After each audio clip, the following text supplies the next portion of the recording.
Okay, so are you guys ready for a little secret? I'm going to tell you the absolute best way to get started in real estate if you're in Portland, Oregon or surrounding areas. And this probably will work nationwide too, but I can only speak to what I know.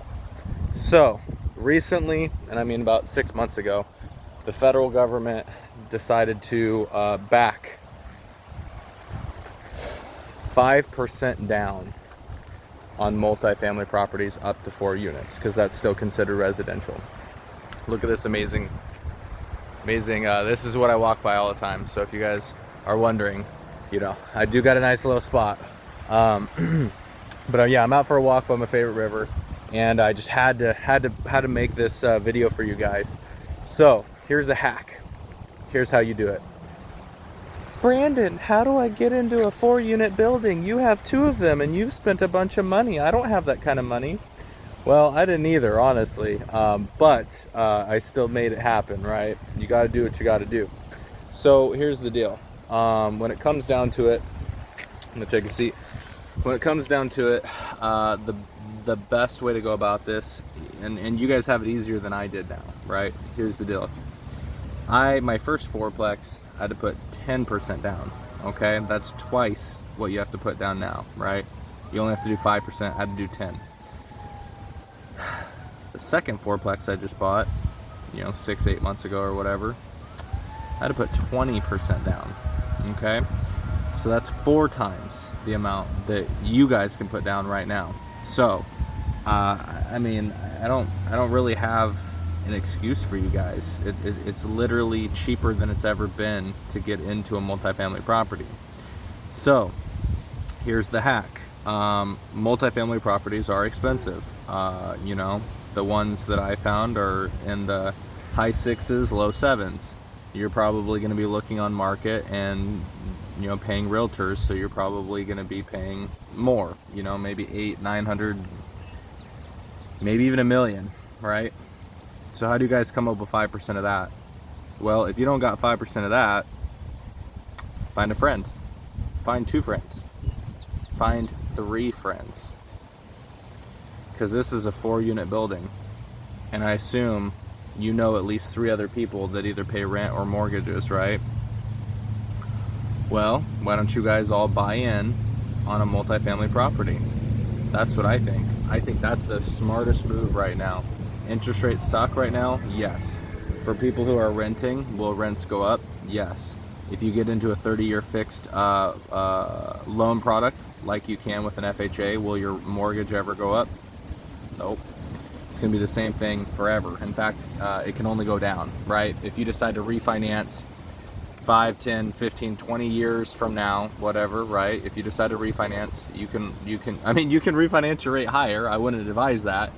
But you have the option of refinancing your rate lower, which means your payment will be lower as long as you don't take any money out.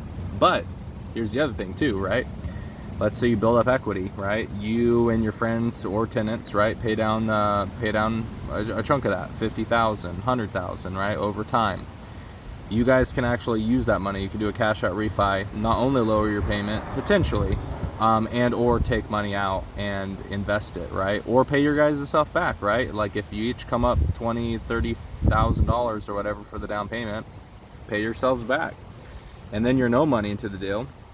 And now you guys are just splitting the monthly mortgage by 4, which I'm going to be honest with you guys, that's probably cheaper than a house at this point, because I'm thinking about my payments.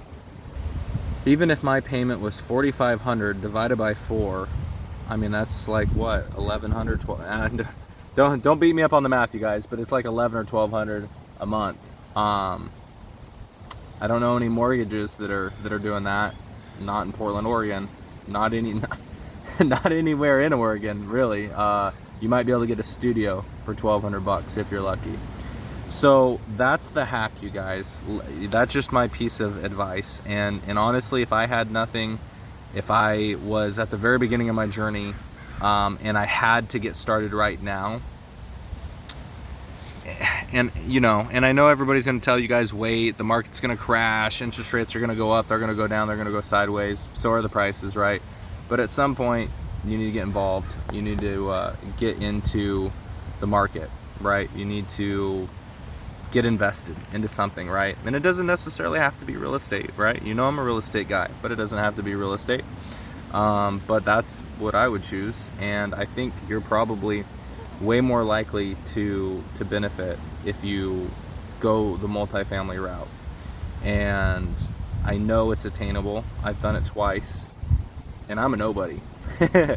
I've just worked really hard, saved money at jobs that I hate, still working, right? So if it's possible for me, it's definitely possible for you. Especially if you have a couple buddies helping you out and you guys are splitting the mortgage. Or I mean, like, I don't even have any friends, right? I don't even have any friends. Like, I'm not splitting the rent with anybody other than my tenants, right? And I vet them, and they do background checks and credit checks and all that stuff. So even if you don't even have any friends, right? Just come up with the down payment somehow. It's never been cheaper. Now is the time to get invested. Are you gonna be a landlord? Yep. Is that another job? Yep. Does it suck sometimes? Yep.